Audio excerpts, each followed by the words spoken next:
AGM hospital Bilariya की चुंगी शहर आजमगढ़। हार्ट के स्पेशलिस्ट डॉक्टर मोहम्मद इकराम से संपर्क करें।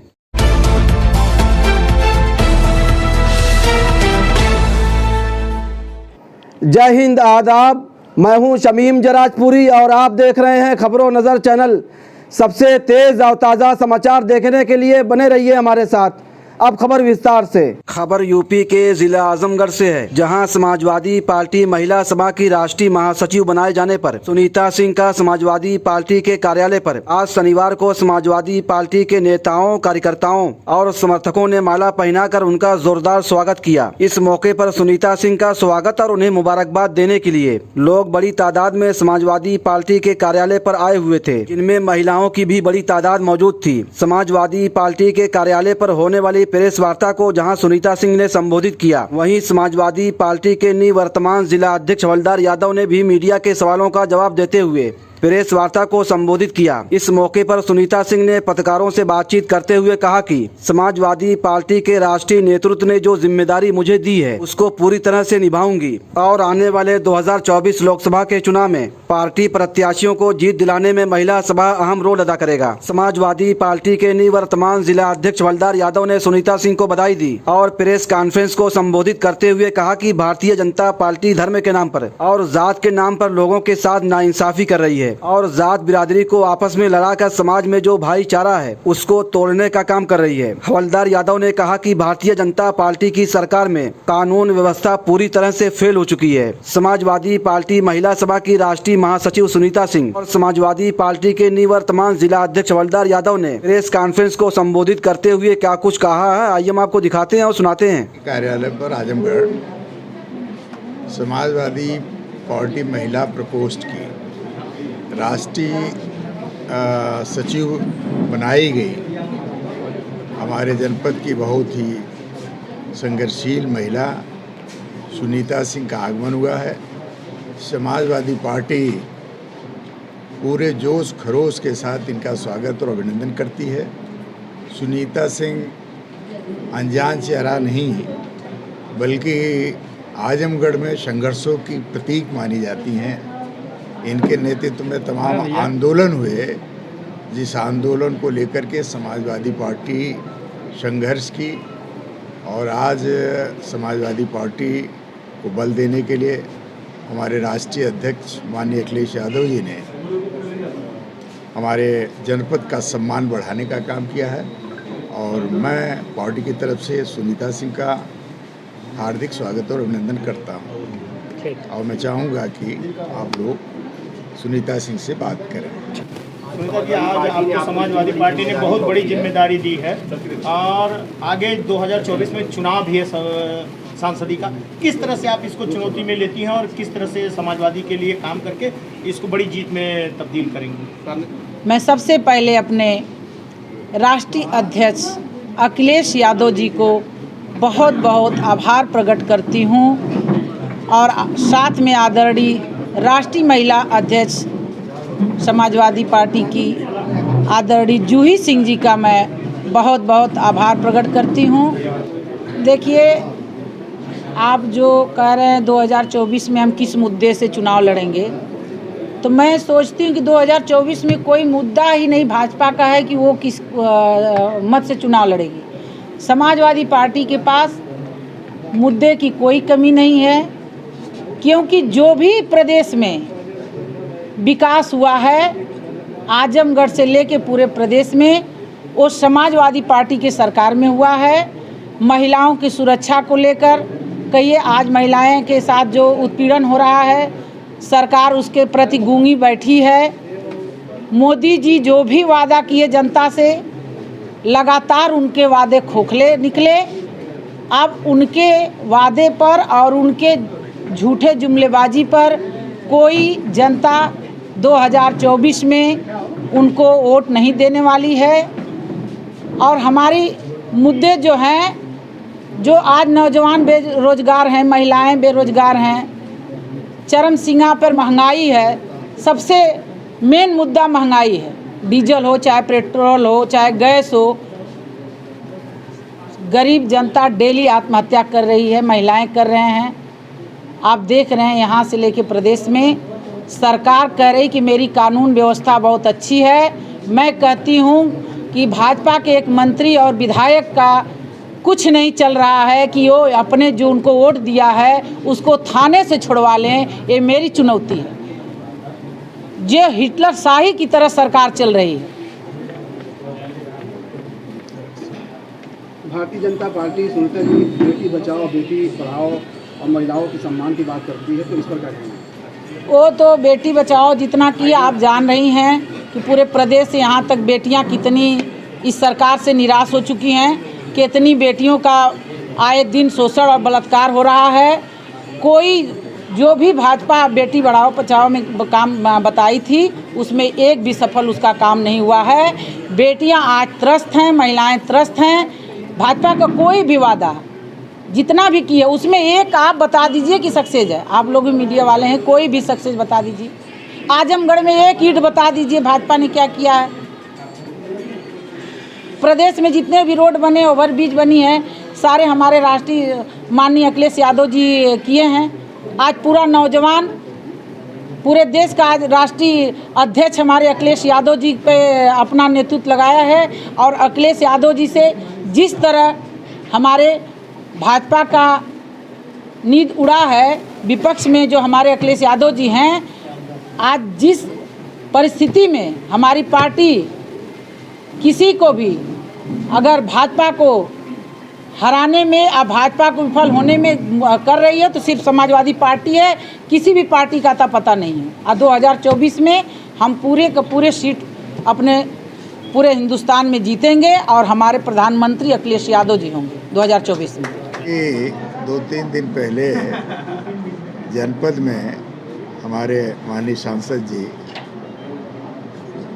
और उनकी पार्टी के नेता जो उत्तराखंड के मुख्यमंत्री भी रहे और उनके साथ और नेता लोगों ने प्रेस किया और उस प्रेस में देश प्रदेश के विकास के बारे में कोई बात नहीं, जनपद के विकास के बारे में कोई बात नहीं। केवल एक बात जो उनका पुराना रटा रटाया शब्द है वही बार बार कहते रहे। हमारा भी आरोप है कि भारतीय जनता पार्टी परिवारवाद, जातिवाद, संप्रदायवाद, धर्मवाद और ये आज जो कानून व्यवस्था है, बेटियों को जिस तरह से उन्होंने बेटी बचाओ बेटी पढ़ाओ का नारा दिया था, उस मसले पर पूरी तरह फेल हो गई है। जहाँ तक मैं कहता हूँ परिवारवाद का सीधा आरोप हमारा भारतीय जनता पार्टी पर है, जातिवाद का सीधा आरोप है। परिवारवाद आप देख लीजिए, कल्याण सिंह के पोते तक एमएलए हो गए, राजनाथ सिंह के लड़के जो केंद्रीय रक्षा मंत्री हैं उनके एमएलए हैं, अमित शाह के लड़के जो क्रिकेट एसोसिएशन के राष्ट्रीय स्तर के पदाधिकारी बनाए गए हैं, जबकि उनकी कभी क्रिकेट में रुचि नहीं रही, नहीं उन्होंने क्रिकेट खेला और न क्रिकेट के बारे में उनकी जानकारी है। तमाम जगहों कर्नाटक में उनके परिवार के लोगों को, तमाम लोगों को पिछली सरकार में मंत्री बनाया गया था। आज जहाँ भी जिस भी प्रदेश को उठा लीजिए उसमें भारतीय जनता पार्टी परिवारवाद का नंगा नाच नाच रही है। जातिवाद तो मेरी समझ से इतना बड़ा जातिवादी पार्टी शायद हिंदुस्तान में अब कोई नहीं है। भारतीय जनता पार्टी धर्म के नाम पर, जात के नाम लोगों के साथ नाइंसाफ़ी कर रही है और निश्चित तौर पर आने वाले दिनों में जो ये माहौल पैदा कर रही है, जात के आधार पर संघर्ष होंगे, धर्म के नाम पर संघर्ष होंगे और जातियों को जोगी जी जातियों को लड़ा कर आने वाले भविष्य में समाज में वो जो भाईचारा है, समरसता है, उसको तोड़ना चाहते हैं। आज वह किसी जात के साथ जिस तरह का दुर्व्यवहार कर रहे हैं, किसी धर्म के साथ दुर्व्यवहार कर रहे हैं, क्या आने वाले दिनों में जो लोग आएंगे वो ऐसे अछूते रह जाएंगे? या भारतीय जनता पार्टी की सरकार कई सौ वर्ष के लिए आ गई, अब भारतीय जनता पार्टी की सरकार को नहीं जाना। बड़ी सरकारें आई गईं, वो चली गई हैं और आने वाले दिनों में 2024 में भारतीय जनता पार्टी की सरकार जाना तय है। और हमारे सांसद जी तो बड़ बोले हैं, वो तो पहले उन्होंने इंटरव्यू दिया था जब चुनाव हुआ था काउंटिंग के पहले कि भगवान भी नहीं, भगवान से बड़ी बात हमारी होती है, भगवान से भी ज़्यादा हमको जानकारी है। तो ये ऐसे लोगों को क्या कह सकते हैं, जो लोग भगवान को नहीं मानते, भगवान से ऊपर अपने को मानते हैं, तो ऐसे लोगों के दिल दिमाग पे हम लोग क्या कह सकते हैं, वो क्या बोल जाएं क्या न बोल जाएं। उन्होंने कहा कि यह लोग भ्रष्टाचारी भ्रष्ट हैं, और शायद मैं समझता हूँ कि हिंदुस्तान में सबसे ज़्यादा भ्रष्टाचार अगर किसी सरकार में हुआ है तो भारतीय जनता पार्टी की सरकार में हुआ है। तमाम ऐसे मसले हैं, चाहे वो लड़ाकू विमान में खरीदारी का मसला हो, चाहे तमाम योजनाओं में बड़े पैमाने पर भ्रष्टाचार हो रहा है, चाहे गरीबों का पैसा यहाँ से टैक्स के रूप में लेकर के आज अडानी को दिया जा रहा है। 20,000 करोड़ रुपया अडानी के खाते में ऐसा है जिसका अडानी के पास कोई जवाब नहीं है, और वो स्पष्ट है वो पैसा भारतीय जनता पार्टी का पैसा है। सर, आजमगढ़ एयरपोर्ट पे सांसद ने कहा अब नहीं बनेगा, और यह क्षेत्रीय पार्टियों की वजह से नहीं बनेगा, जमीन नहीं देने दी जा रही है। देखिए, उनको एयरपोर्ट नहीं बनाना था, उनको एयरपोर्ट का शगुफा छोड़ करके जनपद में उनका यह था कि हम भी कुछ काम कर रहे हैं, उनको बनाना नहीं था, केवल शगुफा छोड़ना था। तो न उनका एयरपोर्ट अभी जिस हालत में है उस पर घरेलू उड़ान हो सकती हैं, क्यों नहीं खोला जा रहा है? 6 साल हो गया यहाँ पर स्टेट सरकार को, एयरपोर्ट खोल देना चाहिए। जो घरेलू उड़ान हो वह तो हो, अंतर्राष्ट्रीय स्तर पर यहीं पे 100 किलोमीटर गोरखपुर, बनारस, कुशीनगर, आपका लखनऊ बढ़िया एक्सप्रेसवे हो गई, जिसको जाना है बाहर जाना है, अन्य प्रदेशों में जाना, वो लोग जा रहे हैं। लेकिन हमारी जो घरेलू उड़ानें हो सकती हैं, जिसके लिए यह एयरपोर्ट माननीय मुलायम सिंह यादव ने दिया था, जिसको माननीय अखिलेश यादव जी मुख्यमंत्री थे बनाए थे, उस एयरपोर्ट को तो खोल देना चाहिए। इनका कुछ चलाने का कोई मतलब नहीं है, केवल हिंदुस्तान पाकिस्तान, केवल कब्रिस्तान शमशान, कहीं न कहीं ये सांप्रदायिक मुद्दे खड़ा करके यह देश में पुनः दंगा फैला करके देश में सत्ता की राजनीति करना चाहते हैं। लेकिन जनता समझ चुकी है, अब कोई इनकी चाल चलने वाली नहीं। अध्यक्ष जी, उत्तराखंड के पूर्व सीएम आए थे, आरोप है कि समाजवादी पार्टी नहीं बनने दे रही, क्षेत्रीय नेता नहीं बनने दे रही। समाजवादी पार्टी आजमगढ़ में इतना काम किया है, शायद उनकी कई पुश्त आ जाएगी, नहीं कर पाएगी। अध्यक्ष जी, उत्तराखंड के पूर्व सीएम जो आए थे, प्रेस वार्ता किया एक होटल में, उन्होंने आरोप लगाया अखिलेश यादव पर कि अखिलेश यादव जैसे लोगों ने गुंडों को जो है माननीय बनाने का काम किया। इस पर क्या कहना है? आज तो मामला साफ है, आज हमने गुंडों को जो किया, लेकिन आज की स्थिति में क्या है? जात के नाम पर गुंडों का, अंतर्राष्ट्रीय गुंडों का संरक्षण योगी सरकार दे रही है। ये बनारस के एमएलसी साहब कौन?